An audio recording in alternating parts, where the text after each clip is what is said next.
This is Dumb Money Live with Chris Camillo, Dave Hansen, and Jordan McLean, streaming live on YouTube. We are Dumb Money. Good morning. Welcome to Dumb Money Live. I'm Dave Hansen with Chris. Jordan is going to be joining us soon, and look who just popped on. Hey, what's up, guys? Graham, what's up, dude? Hey, how's it going? Good. Glad you could join us. We're all doing this special broadcast. We normally don't do a live broadcast on Tuesday, but we have to talk about Robinhood. It's a company that Chris, Jordan, and I are all investors in, not as users of the company, but we're actual investors in the Series A shares of Robinhood Markets, Inc. That's the parent company of this brokerage that has kind of changed the rules, offering free trading, quickly being copied by all the other brokers out there with free trading on Schwab and E-Trade and TD. And so all of these millennial users, 10 million active accounts. Yesterday, the day that the Dow Jones jumped nearly 1,300 points, the biggest one-day gain ever.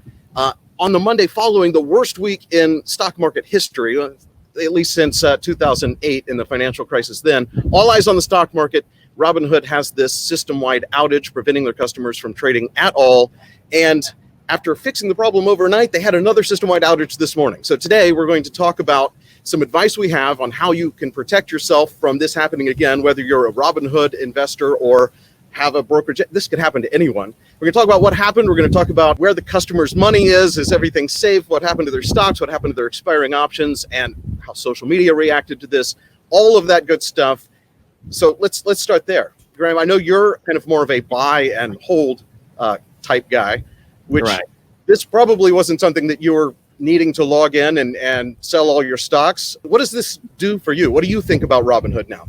I mean, my biggest thing when it comes to this is that I feel like if this could happen to Robinhood, it almost makes me think that this could happen to any brokerage out there. I know it happened briefly. I think it was Vanguard went down briefly. It was for a few minutes on February, I believe it was February 28th. For a few minutes they went down. But I think it's important for anyone out there not to have too many of their eggs in one basket. And I think this incident happening to Robinhood could honestly happen to any app out there. And it just so happened that I think Robinhood just really was the most popular. And it just happened to be at the worst possible time. It was really the perfect storm for Robinhood, like on all days. But then again, I'm sure they had a lot of high volume that day. What exactly happened? Because everybody had high volume, though. So CNBC was reporting that both Fidelity and Schwab had experienced some issues last week during the big crash. So this happens during high volume. It's not just Robinhood, but having a system-wide outage where you can't trade the entire day, that is fairly unique. And I can't think of a time in history when the entire day has been offline. And so Chris, your advice here was, and Graham too, you don't want to put all your eggs in one basket. You have to have a secondary brokerage account. Even if you're with one of the legacy, bigger, maybe not bigger now, but legacy, more tested brokers, they could have problems too. And you can actually hedge if you needed to make a trade, you can actually hedge that by having a second account and making a short position in something that you're long in your other account. Yeah, Dave, you know my situation the past week. I've had, mid 7-figure short positions on the market every day. I've had mid 6-figure option positions I've been getting in and out of every day. I would have had an actual heart attack yesterday if I was with Robinhood. I don't know what I would have done because, I had options expiring yesterday. I buy the Monday expiration SPY options to protect my portfolio over the weekend. And I can't even comprehend. I don't know if there's anyone in my shoes that was with Robinhood or how that would have unfolded. But I could tell you this for sure. I'm with Ameritrade. I have just slightly more trust in Ameritrade than I would any other broker. It could absolutely happen there as well. I do have multiple brokers, but they're not fully funded. From this point on, starting this moment, I will fund my secondary brokerage account with at least enough money so that I can trade some sort of levered derivative to have the same impact I would have had. Like if I have a portfolio of $5 million and for any reason it's the end of the world, I want to sell out because a nuclear bomb hits, who knows, something crazy happens, right?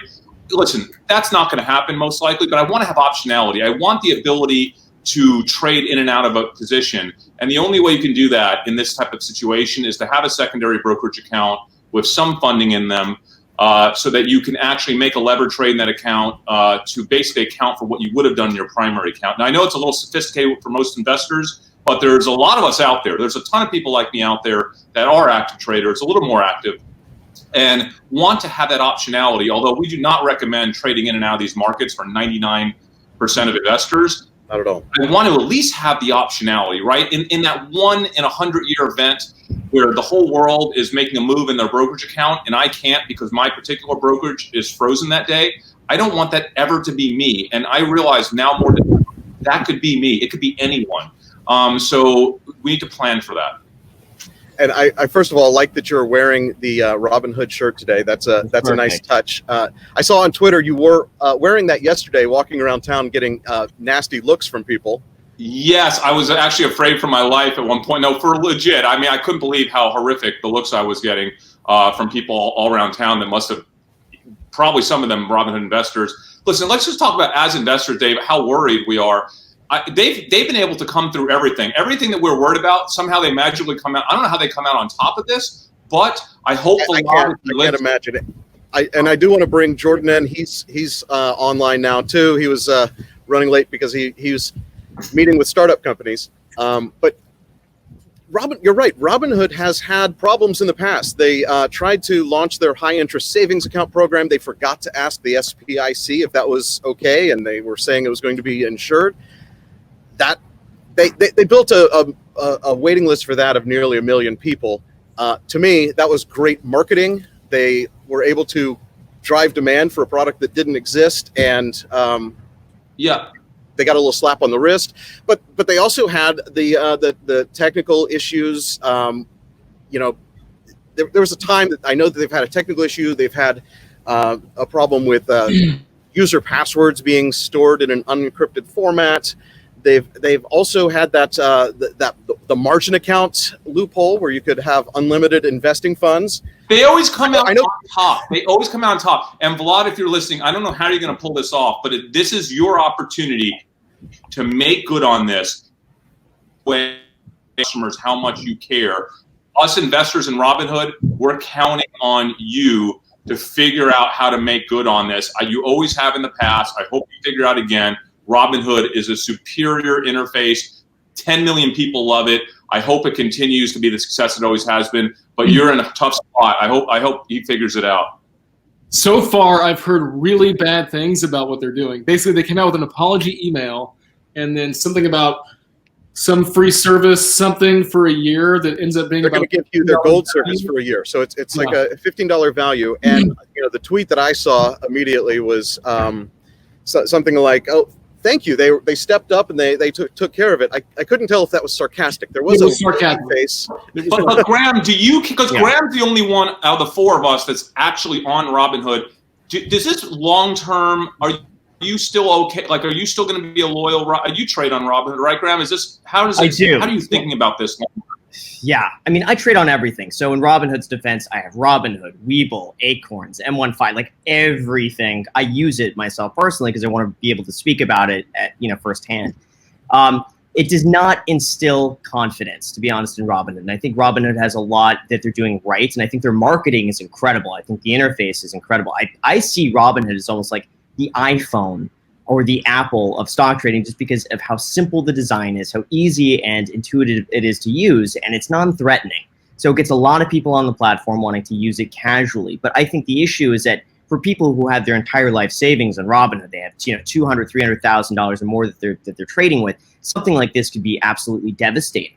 And I don't know, if I were someone who made like a risky bet, like I've seen some of these people on Wall Street bets do these SPY puts, and now their accounts are down hundreds of thousands of dollars. I mean, that is potentially very big on Robinhood. I don't know how they would rectify that, or with people who would have potentially made money that day. I can't see it. And I know there was talk about a class action lawsuit. I can't see that happening either, because the amount of time that would take, the amount of money it would take, the lawyers would make money on that one. I don't think the would see that back. So the problem. I mean, you could look back in time and think, of any situation where you could have made a ton of money and then give that back to Robinhood. And now, are they responsible for all this unearned money? No, but is this like flying the airplane, the airline that had a crash last month, and now you think they're the best airline to crash because they're going to be so on it to make sure it doesn't happen again in the near future? Do you think Robinhood after this is going to triple down on their redundant systems to kind of level up against the competition for the next 5 years? Is that maybe a scenario that comes out of this? God. Maybe, but have they ever tripled down on anything? They continue to have problems, and as investors, it kind of freaks me out. That I would agree with. I would say if this were a one-time thing, then sure, but I agree with the cash management account, the infinite money loophole, and then this all happening. Now, but also, I also think that for them, they have to almost have the first mover advantage. They have to be the first to market because that's the way they gain a lot of these customers up front. And then once people are on the platform, I think they're going to be relatively easy to keep as long as they make them happy. But having these issues all happen within a year is a little bit alarming, and the customer service is something I definitely think can be improved on their end. Well, and that's something we talked about when we were talking about what is the ideal broker. There isn't an ideal broker, but other brokers do have someone you can talk to on the phone. You could actually place a trade on the phone. Robinhood simply doesn't have that capacity. Although both Chris and I yesterday were trying to wire money from different brokerages, Chris from TD and me from Schwab, and each of our wires got held up, which is not common. Usually my wires go straight through. It makes sense, though. I was on a Wi-Fi hotel connection in Mexico, so I'm glad they actually held me up. But I was on the phone for 15 minutes just to get those funds released. And I think, Chris, how long were you on? Dave, I was on hold last night for 2 hours with Ameritrade, and ultimately, after 2 hours, got disconnected.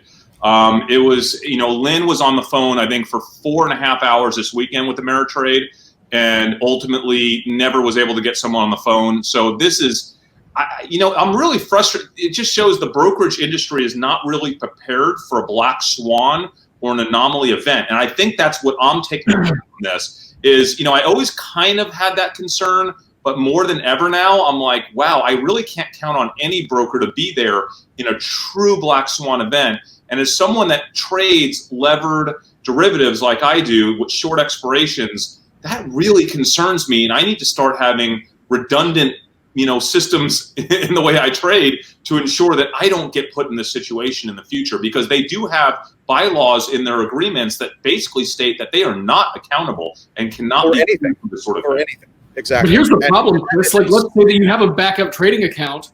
Those options are still going to be in Robinhood or in TD or something like that. So even though you could trade, you're not going to be able to exercise those options. No, but you could do counter trade trades to protect yourself in those situations if you have a secondary broker.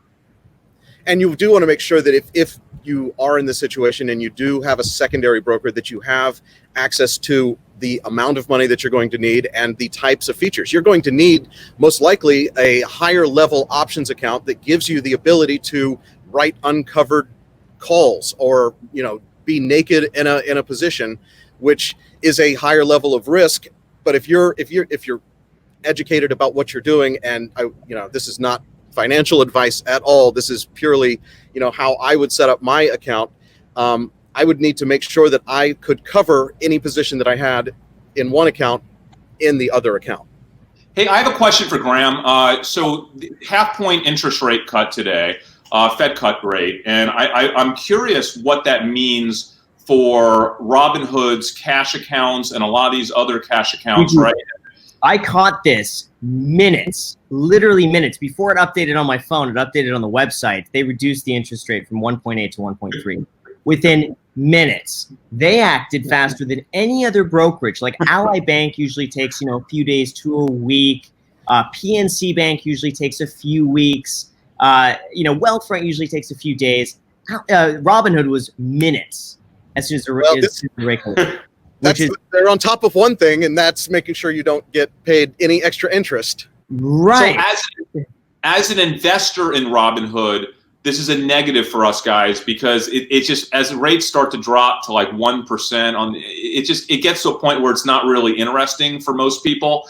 And I think it gets tougher for them really to build in any spread. as a Robinhood investor, there's also a positive side, though.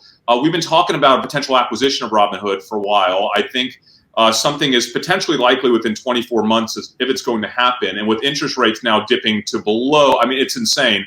The borrowing rates have never been cheaper for one of the 5 or 6 suitors of Robinhood to now lever up to borrowing money at 1.25 or 1.5 or whatever they have to borrow money at to make this acquisition, to pick up a Robinhood on the cheap. I think one of the big things that we're going to see this next year out of these ridiculously low Fed fund rates is an uptick in acquisitions. It's financial engineering. We've been studying this for 7 or 8 years. A lot of our trades were based on this in the past. And I think we're going to see a huge uptick as the big boys are able to deeper lever themselves with next to no interest rate money to make acquisitions on companies and financially engineer earnings, which has been happening for a long time. And we're going to see that escalate over the next 1 to 2 years with these new rates in place. Yeah. Any thoughts on that, Graham?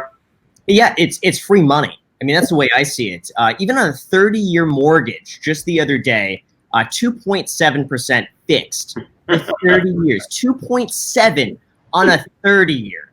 I never thought I would ever see something like that. So when you account for tax write-offs and inflation, you're actually getting paid to take on a loan. Like to me, this is just completely uncharted territory. Like I don't even know what this would mean for the overall market. I just know it's like, hey, for real estate at least, it's free. It's free.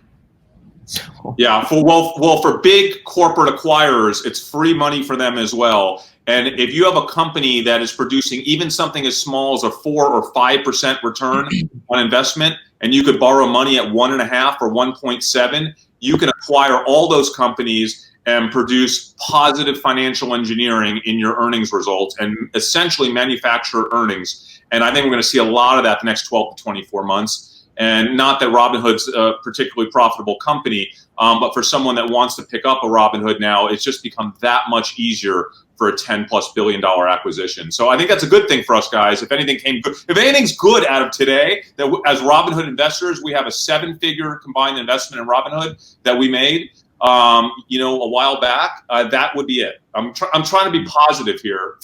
For us. Absolutely. And I will remind people that while we are investors, we are not involved in the management of the company. We don't have any information from the company other than what they've stated publicly. We're just equity investors in the secondary private market. We're rooting for them to succeed. We feel terrible for the investors who couldn't access their money yesterday, and for the employees who are dealing with this. We've been through this. We've run software companies. Jordan has been our CFO in the past. What are they going through at Robinhood right now? Sorry, I have to get going, but yeah. I really appreciate you guys having me on. And even though I'm not an investor by any means, I use the app myself. I follow it very closely, so I really appreciate you having me on and letting me. We really appreciate you stuck around longer than we knew. You had a very limited time window, and thank you for staying around more than twice. We thought we were going to get. We appreciate it. Thanks, guys. Thanks, buddy. Appreciate it. Talk to you soon. Bye. Yeah, so when I look at this, I think my biggest concern isn't that they had an outage or that there was a problem. Problems are going to pop up. We've got computers. Things fail. You can't really plan for every specific scenario. But what concerns me is how long things have been down, right? And so when you go into a full trading day of not being able to access your money as an investor, it's a huge, huge problem. And they can't, if they're gonna continue to do business, they can't behave like that. They've got to figure out how do they recover faster when something goes poorly. Yeah. Hey guys, sorry about that. I'm back now. I think my internet blew up at the same time that Graham did. Yeah, and to be fair, all of our problems would always, at our old software company, whenever we had an outage, it was always like Friday. Right? That finally when Jordan was supposed to get a break from the week, and then he'd be sweating in there. But to be fair, it was always back up in a matter of hours. We've never had, Jordan, how does something like this happen that is so big that they can't get it back up even within a day? Was this an update that they made? I heard that they made some update like the night before. Have you heard anything about that? I didn't hear anything about that, but if it was an update, really, it's, these companies should have DevOps teams that they know, hey, an update's coming out on Sunday. Monday morning could be a disaster. We need to have a plan in place to be able to roll back whatever the update was to get us operating at a base level if things don't go as planned. I mean, it's unacceptable that they didn't have some plan in place to get things back up and running. Yeah, that's basic engineering 101. It's going to be a big day with the market down as much as it was down. You knew Monday was going to be – I'm not saying that we knew that it was going to go up 1,200 points for the Dow, but we knew that there's going to be a lot of eyeballs on the stock market, right? Yeah. Hey, I'd like to ask a question. I haven't even looked at comments. I'm pulling them up, but I would love to know from anyone viewing right now, account, canceling your Robinhood account, or are you keeping your Robinhood account? I've really been trying to figure that out on Twitter, just reading through tweets. I would love to see. Can anyone comment? Do you have a Robinhood account? If so, are you like switching right now to a TD or a Webull, or are you staying with them? Looking through. And by the way, the market, guys, is starting to tank again. It's down 550. Are you guys protected at all? Or are you just?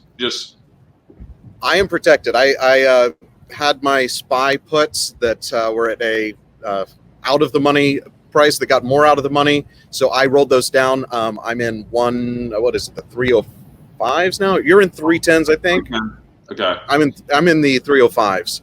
Yeah, I don't like. I honestly, you know how confident I've been throughout the last week of some, my positions, and I'm actually at a point right now. But for those of y'all watching, this has been one of the best. I hate saying this. I feel guilty saying this when everyone else is losing all this money. It's usually me losing money with everyone else. I did get ahead of this, and I call it a little bit of luck and a little bit of ridiculous preparation. But I've had one of the best trading weeks in my 7-year trading career last week.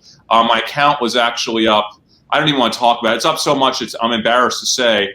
And now going into today, I'm really clueless. I don't know what to do at this point. I don't know. I kind of put on a hedge on my account that I bought some SPY puts that expire March 20th that will protect about 70% of my equity account.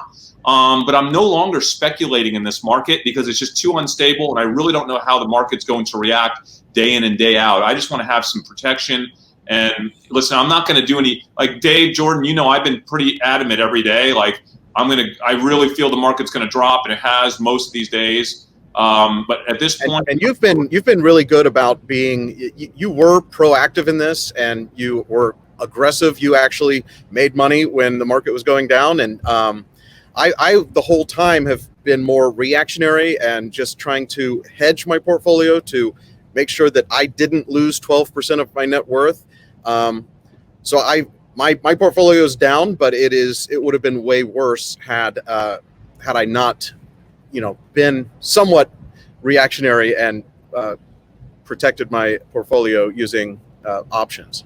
And your portfolio will eventually come back up. It's just a matter of just a matter of when, right? Yeah, I could have, and early on the first week, the week that I actually lost the most money was me just thinking, this will come back. It's short term. I don't know if it's going to be a day, a week, a month, a year, but it will come back. So I'm not going to do anything. And it was the second week where I was like, well, I might as well buy a little bit of insurance, and that insurance is kind of a sunk cost, kind of like car insurance. It is, but it's something that, if you need it, it's there, and it protects your portfolio from going down too far. So that I'm glad that I did that for the second week, and I'm just kind of holding on to that, not trying to make money, but trying to just not lose money, make money on the upside, and be basically even if it goes down more than 3% again. Yeah. I think that's a pretty rational way to kind of think about this. Jordan, how about you? Because I know you kind of got in with us on puts this weekend. Didn't work out that well. But are you just going to stick with your equity going forward and not try to insure anymore and just say like, hey, it's going to come back eventually, or what's your position? Yeah, so I was pretty busy this morning, so I didn't actually get to pick up any puts. I'll probably be looking for something a little bit longer term. I think most of the information has been digested by this point, right? And so now it's just what's going to happen over the next week, 2 weeks, 3 weeks, as this thing continues to unfold. So yeah, I want a little bit of protection, nothing crazy. Not trying to hit a home run here. Yeah. I'm no longer trying to make money on the downside move. I'm really just looking to, mostly hedge my equity portfolio, not fully, but mostly. And there's a limited time window. It's too expensive to do that forever. Yeah. Like I hope whatever the market does, it does it in the next 3 weeks and gets it over with. Well, the problem is I don't think the thing's going to be done in 3 weeks, right? I mean, I don't see really any indication that that's going to be the case. Oh, you don't? Well, I'm not saying it's going to be done in 3 weeks. But I think within 3 weeks, we'll kind of have a much better idea of where we're headed, and the market being forward-looking will chart its course, right? Either correct much lower or kind of say, hey, we can live with what this thing is doing to us, and we'll be okay and start to move higher or stabilize. So it looks like some people in the comments are saying that they are leaving Robinhood. Some people are staying, but they're also opening a Webull and a TradeStation account.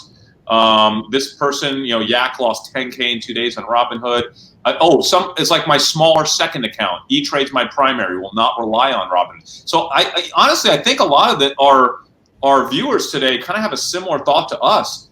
Do not have one broker account. Do not have one. You must have two. I don't care who you're with. You must have two, and they must both be funded, right? Yeah.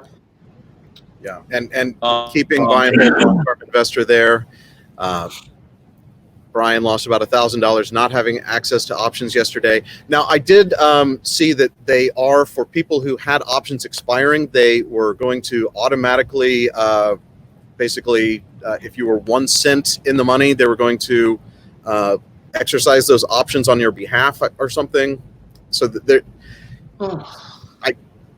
I think that's what I read. The problem is the prices were changing throughout the day. So like at what point can you say, oh, I would have sold here or I would have exercised at this point? You know what I mean? Exactly. And you can go make a case that you could have made a ton more. Well, and it might be what happens if you have expiring options that you let expire. If you're 1 cent in the money, isn't that the normal thing that would depends happen? on the option. The calls would be called and the puts would be put, and that's kind of what an option would do naturally, right? I can't even imagine the big traders who are on Robinhood how their customer service is dealing with this. Guys, I would be insane. I'd be going insane right now. I really feel for the customer service staff there and everyone and people that lost money. I don't even know what to tell you. I except that what's done is done. Don't let it happen again. You must have a backup broker account if you trade options, then you better have a secondary options account. Even if you don't trade options and you keep a huge portfolio, you better learn how to trade options in your secondary, which is going to be a much smaller portfolio, right? So that you can lever up to essentially protect. Like if you have $1 million, let's talk in smaller numbers. I know most people don't trade as big as we do, right? If you have $100,000 life savings and, you're just like, gosh, something insane happens in the world that's causing a 20-30% market crash that you think could get a lot worse for the end of the market. And you're just like, I need that money. I can't lose half my money today. You need to understand how to protect that, with an options trade through a secondary portfolio. That's maybe something we can designate a future episode to. We are going to have an episode all about options trading where we teach our subscribers just the basics behind how to place an options trade, what a strike price means, right? What premium means, how options are priced, in the money, out of the money, at the money. We've been doing this. I've been trading options, guys, since I was 14 years old. Okay, that's 31 years of options trading. I was trading it through my older brother's account. So we promise we're going to teach you guys how to do this in a future designated episode. Let's see here. Who's that? Oh, Patrick. Our buddy Patrick. Is Robinhood at risk of being sued over potential losses? From what we understand, Patrick, they are not. They are fully protected under their account contract. I looked into that earlier this morning, and like any online broker or any broker, period, I know it seems insane. They are not liable when their system goes down. I know it seems insane, but that's not a Robinhood thing. That's an everybody thing, no matter who you're with. Today was not, I know it seems like a Robinhood problem. This could and likely will happen to all the brokers at some point in the future when we have a massive black swan event that's twice as bad as this event, because this event was bad, guys, but we all know, we've been in the market long, it can get a lot worse, okay? And at some time in our lifetime, it probably will be a lot worse, and you better be prepared with a second broker account.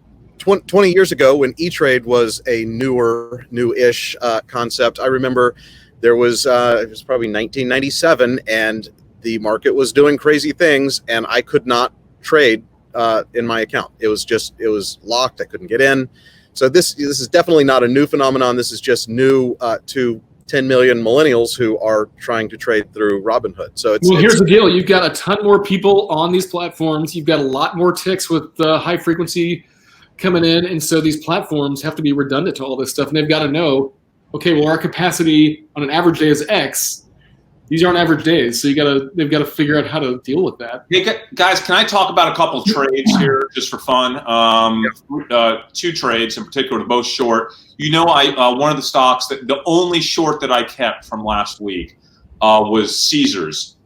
Caesars Entertainment. They also own Harrah's. They're mostly a domestic, I think maybe exclusively maybe a domestic casino company here in the U.S. As you guys know, I shorted Wynn. I did pretty well with my Wynn puts that are fully exited now. I think the primary concern with this global thing that we're dealing with is moving domestic right now, right? It's moving to Europe, and like the U.S. is kind of like the last big place. And I think if anything, the most downside risk is in some of these domestic companies that are travel related that maybe haven't gotten hit as hard.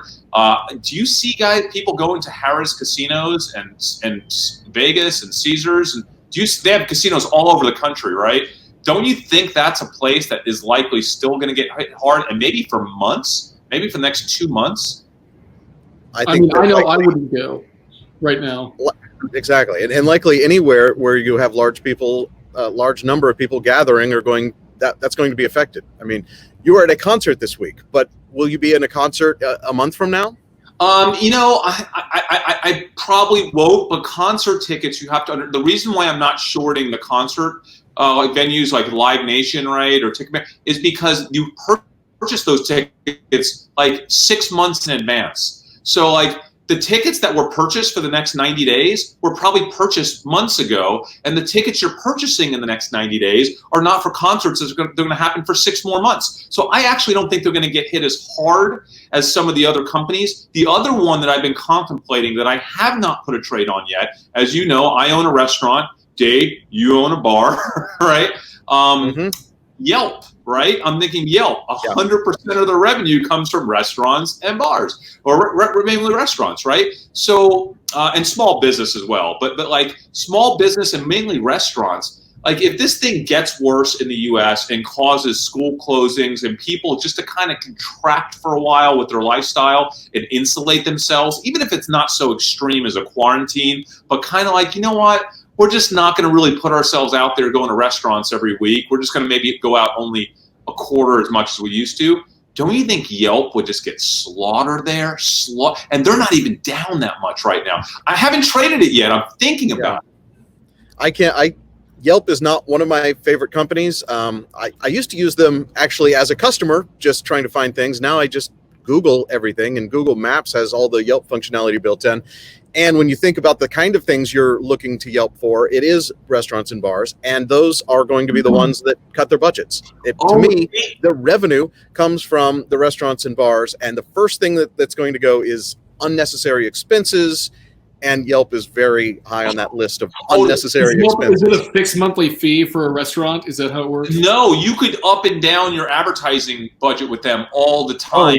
So easy to get down. Like my restaurant, we will cut our Yelp. That'll be the first thing we cut, because we don't really we know people aren't going to be using Yelp during a time like that to find new places, because every place is going to have reservations, and it becomes almost worthless. Danny H just said Dave & Buster's. That is a good one. Yeah. Now, he also said Planet Fitness. but I'm not so sure because Planet Fitness is like a monthly thing, and they're so cheap anyway. You're like, oh, I'll just not go for 2 months, and it costs you like $12. It's not a big deal. Unless you could freeze your membership. If you could freeze your membership, that's something to look into, right? Like if they allow you to freeze your membership, I think a lot of people would potentially freeze their membership. But Planet Fitness is an interesting one. Like, so these are like these secondary plays that people probably haven't really strategized on all that much. And I kind of like playing around with those in like the later phases of an anomaly or black swan type of event like this. I have to say, Dave & Buster's a good one, right? I hadn't thought of that, but that is a good one. Because a lot of that is kids. And if schools are closed, do you think your parents are going to let you go to Dave & Buster's? Kids and touching video games and skee-ball things. That kind of grosses me out on a normal day. So now there's definitely no chance of going. Paradise. And so the question about SPY puts to me is the insurance play. That is something that you buy out of the money at a reasonable-ish price to protect your portfolio from just everything going down. Yeah, for me, SPY makes sense because my portfolio is kind of a lot like SPY. I have individual holdings in a lot of the SPY companies, and I also have S&P ETFs. So that's what I use. Yeah, I have the 310 strike price puts that expire March 20th for SPY. But the stuff we're talking about now, these are our like speculative, trades that we just think we can kind of eke out some trading revenue there. So someone wrote that alcohol kills everything. Bars will be fine. Bars will be fine. You know what? Your bar will be fine because I'm not saying about who goes to your bar, but the people that go to your bar, they're not going to not go to a bar. Oh no, they like as long as we don't have an outbreak at the bar, because then everyone who goes to the bar would contract it. No, we're good. Inwood Tavern in Dallas, Texas is Dave's bar. Him and our buddy Lynn own it, and that bar has a lot of regulars, and there's nothing stopping them. I did want to. Leon had a question earlier about who we think that the purchaser of Robinhood in the future could be. Okay, great question. So JP Morgan Chase obviously bought E-Trade. So you would naturally want to look to their direct competitors. Goldman Sachs, obviously Goldman Sachs already has kind of their version of Robinhood on the cash management side, but they certainly don't have a trading division that caters to individual millennial traders. So I think Goldman, people say they're too cheap to buy Robinhood. That's what I've kind of heard, and that might be true. They're more of like a build it versus a buy it. But Morgan Stanley, right? That's didn't Goldman recently buy someone? Who am I thinking of? No, you're thinking JP Morgan bought E-Trade. JP Morgan bought E-Trade. Goldman did not buy any of the big online brokers. So I think also Fidelity Investments is the other big potential acquirer. I'm going to say either Morgan Stanley, Goldman Sachs, or Fidelity Investments. Those are the kind of big three. But there are others. I mean, there are definitely others. How about going to go to China? What's the big Chinese? One of the big Chinese financial institution. Been rumored to potentially buy Robinhood, because remember, Robinhood is going global, right? They're aggressively going global because it's such a light platform. They don't have that kind of infrastructure that a lot of the old archaic platforms have, where it's really hard to expand globally.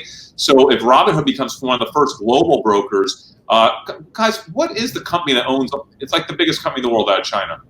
Please tell me the name. Could someone help me here? That's rumored to buy Robinhood. I'm losing my mind.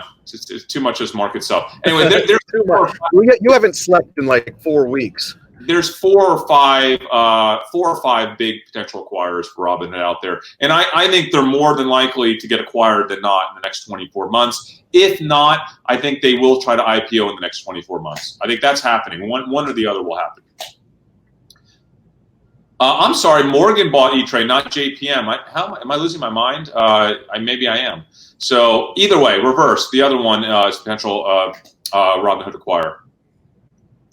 Let's see what other stuff. Any other questions? I'll keep it at Webull. A lot of people are trading with Webull these days. I think a lot of people who watch YouTube videos trade on Webull because every finance person on YouTube talks about Webull. Yeah. And their free stocks. 2 free stocks down in the link. We don't have the link. Sorry, guys. It was Morgan Stanley. I don't know what I was saying. My mind thinks backwards sometimes. It was Morgan Stanley. But anyway, JP Morgan Chase obviously would be the potential acquirer, along with Goldman and Fidelity Investments. Those are the big 3 that I would refer to as potential acquirers. So you guys have any other trade ideas? Are you thinking of any other trade? Oh, should we talk about the big one that we're working on right now on the long side, or save it for future episode? We're going to save it. Which one? I think we can talk about it because you guys still haven't made the episode that needs to be finished this week. Okay, we ordinarily save these things for a standalone episode, but let's just go ahead and talk about it, okay?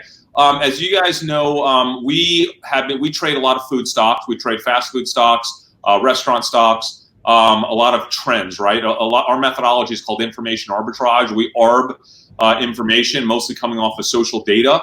And one of the stories I've been following for a long time is the Wendy's breakfast, okay? Wendy's breakfast has been in trial locations around the country for a few weeks now, and I've been monitoring just about every single tweet coming out with reactions of their breakfast. And let me tell you something, the reactions on Wendy's breakfast menu are outstanding. People are loving the Wendy's breakfast, specifically I think it's called like the breakfast Baconator, and they also their breakfast fries. I actually found. You tried it, right? What?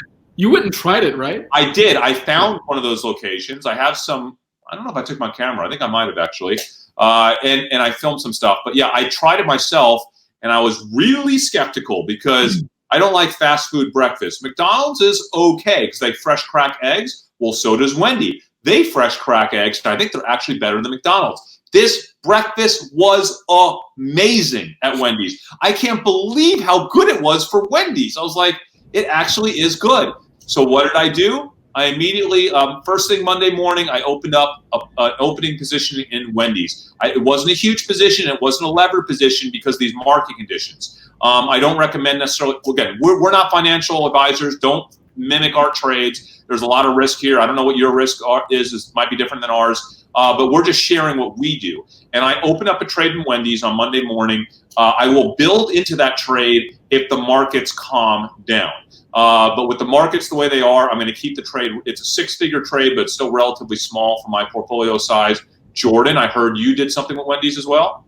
Mm-hmm. Yeah, I bought probably about half the size that you bought, but I bought.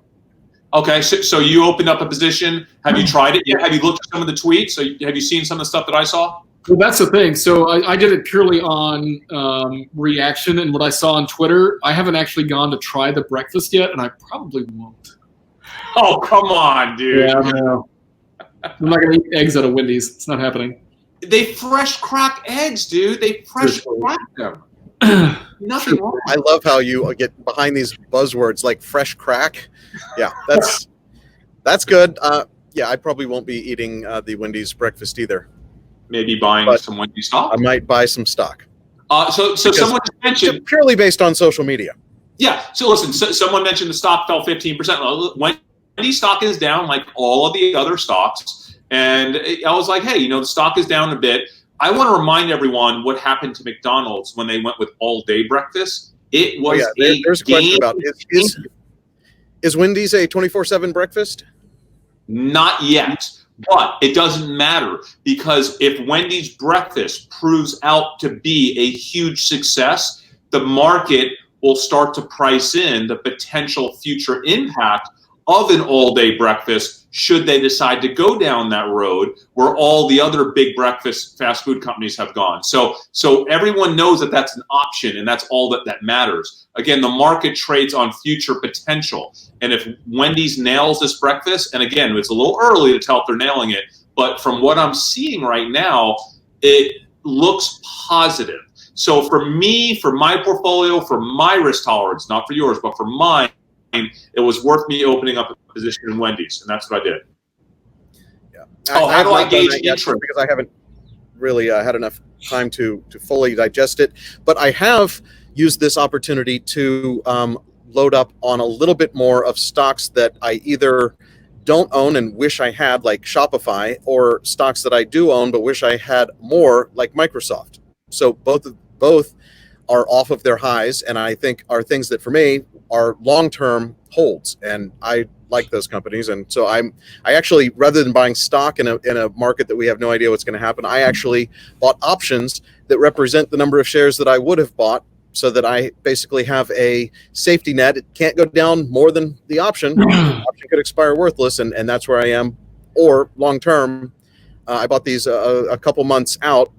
They're stocks that I want to hold anyway. So hopefully they'll be in the money, and I just get those calls assigned to me. Market's down over 700 now, by the way, guys. Boy, Jordan, you might want to get those puts. You might want to get off this call and get those puts. Well, just wait until it pops back up in the next few days. It's like a wild ride. I'm not going to try to predict this thing at this point. I'm not as naive as anyone else. I was really confident last week. I made my money, and now I'm just going to ride it out, have some insurance on my portfolio, but not try to overreact every move. My insurance is paying off, though. I'm now up $42,000 in the ones that I bought just this morning. But your account's probably still down. My account is definitely still down. I lost $500,000 before I even started trying to protect my portfolio. So, and not today alone. No, not today. Before I started protecting 2 weeks ago, I lost $500,000, and that's when I decided to start buying insurance. Oh gosh, yes, I remember that. So, I'm down 50,000 up is not great when you are down $500,000. I just checked my account. Even with my insurance, I'm still down 6 figures right now on the day. But that's okay. Listen, that's okay. It's a hedge. It's not. I'm not actively trading this thing anymore. So let's see here. You said Wendy's breakfast from 6:30 to 10:30. Guys, if you watch this channel, do us a favor. Go to Wendy's. Try the breakfast. See what you think. Let us know. I mean, do you think this is going to be? Disclaimer: he is a stockholder in the stock. He's. My dream. My dream. I spent basically my entire trading career crowdsourcing data, right? And so today I crowdsource data through social, right? I don't need to have an army of people, but I still like the idea of, if we have a following here, go out, try it. Ask the people working at Wendy's, ask them, is breakfast performing better than your store anticipated? Okay, and if they say, wow, it's really performing better than anybody anticipated at corporate or my ownership group or my restaurant, right? This is doing way better than we ever thought. That's a good data point. That's a data point that you want to have as an investor. And I do that. I will probably visit 20 Wendy's in the next 2 weeks and ask that exact question to people working the front line. I will ask for the manager. I'll ask for the assistant manager. And I'll be like, hey, how is breakfast doing compared to what you thought it was going to do, right? That's the key question. It's not, is it doing good or bad? That's too generic. How is it doing better than you guys had planned it to do? And if you visit 20 restaurants and 18 of them say, yes, it is, that's a good data point. And anybody can do that, right? His whole portfolio is in Waffle House. What do you think about Waffle House these days? I know nothing about Waffle House. It could be the best or the worst investment ever. I know nothing about it. Did you buy actual shares, or did you buy options in Wendy's? Because of the volatility in the market right now, I made a relatively small straight equity position. I just purchased shares. Now, if my confidence in the Wendy's trade goes up over the course of the next few days to weeks, and the market volatility starts to lower, meaning that Wendy's and how good Wendy's does will actually make a difference in a stock price. Because, guys, if the market falls 10 or 15% from here, there's nothing that fresh cracked eggs is going to do for Wendy's stock that is going to combat that. Okay, so you have. There's a question from Sujay here. When you are gauging interest on Twitter, how do you determine that, and is there enough activity to warrant a trade? Okay, so there's two ways. Talk more about your kind of methodology of kind of quantifying one tweet that you read or 1,000 tweets that you read. How does that turn into a trade? Okay, there's two ways to do it. I'm going to focus on the second way. The first way is quantitative, using measurement software like the company that me and Jordan sold, Ticker Tags, a company that we sold to Jefferies Bank, and that helped hedge funds and quant funds measure the number of people that would say things like love plus Wendy's plus breakfast. So if you could measure when the words love and breakfast and Wendy's are in the same tweet, how many people are using that combination of words every day, and you could compare that to a known benchmark, like when McDonald's went, with their breakfast, and say, hey, in the first 6 months of McDonald's breakfast, they were averaging 20,000 tweets a day that had love breakfast McDonald's, and Wendy's is doing half that or 3/4 of that. That's pretty amazing when you look at how much smaller Wendy's is as a company. So those are quantitative ways that, quite honestly, would be really tough for you to be able to assess. The other way is just to use your gut instinct. Go on twitter.com, search for keywords like love Wendy's breakfast, then search for keywords like hate Wendy's breakfast. All right, so that's just one very simple example. But if the ratio of people talking about loving Wendy's breakfast is 10x the ratio of people talking about hate Wendy's breakfast, and just look at it for like a 1-day increment or 3-hour increment, right? Just say in the last 4 hours, I have 60 people talking about how they love Wendy's breakfast, but only 6 people saying that they hate Wendy's breakfast, right? That's a good 10-to-1 ratio. That would give you some confidence that the reaction to Wendy's breakfast is really, really positive, right? So it's actually a very simple way that anybody, without any type, you don't have to have sophisticated software like the type of software that me and Jordan built to be able to do this type of analysis. There are simpler ways to do it for free right on twitter.com. Okay, but you have to get creative with the words that you're looking up, the combination of words. But that's what we do. We do this every single day with thousands of word combinations. And a lot of times we're doing it manually even when we have access to software. Hope that answers your question. That answered my question. Thank you. Okay. Because I don't spend as much time on Twitter as Chris does. So I basically rely on Chris telling me, hey, look at what I found. And then you know what we do? We come on YouTube and share it with you guys. So that's kind of, it's like a perfect system. Yeah. So you don't have to spend 10 hours a day on Twitter like me, like a maniac, till 3 and 4 in the morning doing nothing but, keep my eyes open. I can barely read the tweets anymore, obsessing over this stuff. That's what I do, right? That's the way I trade. Okay, guys. Yeah, so try that. Do your own research, guys. Let us know. Comment. This is a small trade for me, but it could become a big trade.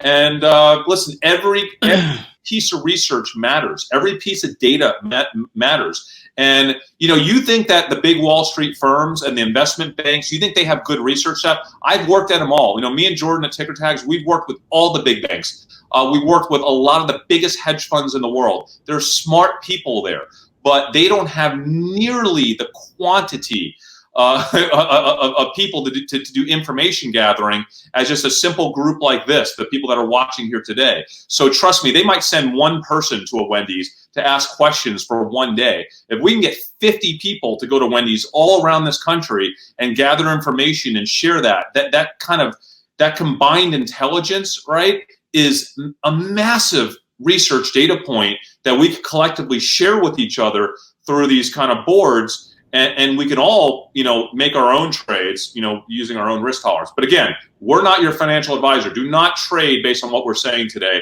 You make your own decisions. This is for entertainment and education purposes only. I want to repeat that. It's very important. But if you do go to a Wendy's and try out the breakfast and talk to some people there, come back to the comments for this video, because that's a good place for all of us to share that information and see what's going on in the real world. Because absolutely. Chris, you can only go to so many Wendy's to go. So, and I'm not even in a country with Wendy's. Yes. I wouldn't underestimate the research power of Chris. Research panel of one. That's all I need. What are your views on supermarkets like Walmart and Target and Costco? I know that we wanted to talk about the insanity that was going on at Costco over the weekend. Oh, it was insane. In LA, they had 3-hour lines, right? People were climbing shelves, evidently, in LA. Dallas, it was pretty busy, but it wasn't like that. I think this stuff is going to be regional. It's just like city by city, depending on when the cities get hit, right? At first, don't you think? It's going to be more regional at first? Yeah, the one by us was pretty normal. I mean, it's always kind of busy, but it wasn't crazy. Yeah. I still love Amazon here, though, guys. Like, I can't even imagine the amount of business that Amazon is doing this quarter. Could you even imagine how much business? This could be a record quarter for Amazon Prime. Like, I'm not anywhere close to a doomsday prepper, but just after a few phone calls with Chris, I got on my Amazon account and ordered. Pretty much, I went through the previous orders list and I ordered pretty much 3 or 4 of everything I've ordered from Amazon in the past year for stuff like, paper towels and granola bars and that sort of thing. So. And Chris has been nice enough to go over to my house and take the boxes from the porch and move them inside. And over like 3 days, they've had like 20 boxes show up. So yeah, well, Amazon had a huge quarter from retail purchasers who are talking to you. Apparently, that's as far as I can tell. And, what I know. Treasuries just hit 0.985, guys. That is insane. Someone said, have you considered shorting SeaWorld? One of the biggest shorts I've ever made was on SeaWorld. Remember years ago when that movie came out about the whale? We were monitoring social traffic every day for a year and a half. I haven't. Was it called Blackfish? Was it called Blackfish? Blackfish, yeah. That was one of my biggest shorts ever. I have not shorted SeaWorld due to this whole event. But it is, it's not. Like I said, SeaWorld is one of those secondary plays a lot of people probably aren't thinking about. It could be a good trade. I don't know. I haven't researched it. But what I have, Amazon's down 46. You're killing me, guys. You're killing me. It does be the market. So SeaWorld's a potentially good one to research. I'm going to stick with Caesars and Dave. And I think that Dave & Buster's kind of pick is an interesting one to research. I'm going to start researching Dave. I'm going to go to Dave & Buster's this week. And I'm going to see if their traffic started dropping yet, just in Dallas. I doubt they haven't. You have your N95 mask ready to go? I have my N95 mask. I have gloves. I have goggles. I have full suits. I have those Tyvek white suits that I don't plan to ever wear myself. But again, if you have someone coming into your home, if the virus gets really bad and you have kids that are immune, have immune issues, like my kid has lung issues, right? And so if we don't want to have people in our house spreading germs, I'm going to have them throw on gloves and maybe a Tyvek suit and a mask. Yeah, call me crazy. Please wear all of those things to Dave & Buster's this weekend and take a picture of yourself. I might. That's the reason to subscribe to @ChrisCamillo on Twitter, because that's where you see his ridiculous pictures. Yes, @ChrisCamillo is my Twitter. Come hang out with me there. You can ask me anything on Twitter. All right, let's see. We've been going for a while, guys. I feel like coming close to our 1 hour mark. So I feel like the market's dropping so much. I got to get back on this. Like I got to see what's going on. You need to start trading. Not trading, because I promised myself I wouldn't do that anymore this week. I'm done. I made my gains at 800 points now, man. This thing is going crazy. Hey, this has been how cool was it having Graham on? I'm going to real quickly just refresh and see the status of Robinhood now that the market's moving. They are still operational as of this very minute. Yes, they're still happening. How cool was it? How cool was having Graham on? By. That was great. Hopefully we can have guests on more often. That worked out quite well, and he's such a great guy, and his thoughts are. He's the guy I turn to on the internet. So yeah. So here's the thing. Dumb Money threw a party last year for the biggest financial YouTubers, right? And Graham came to our party, and we hung out with them and really connected with them, and he. You know what? He looks like a nice guy on YouTube and like a smart, nice guy.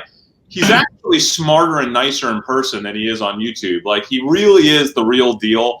And when you meet people that have this kind of big online persona, and then you meet them in real life and they're just as cool and even nicer, I think it says a lot. So like, that's a guy we really love promoting here on Dumb Money. And like, I would absolutely, like, there are very few YouTubers in this world I'm like, watch their channel. Graham is one of them. Like I watch his channel, like I I just feel like half the time he's talking, I feel it's exactly what I want to say. He's just way smoother in the way that he gets it out on tape.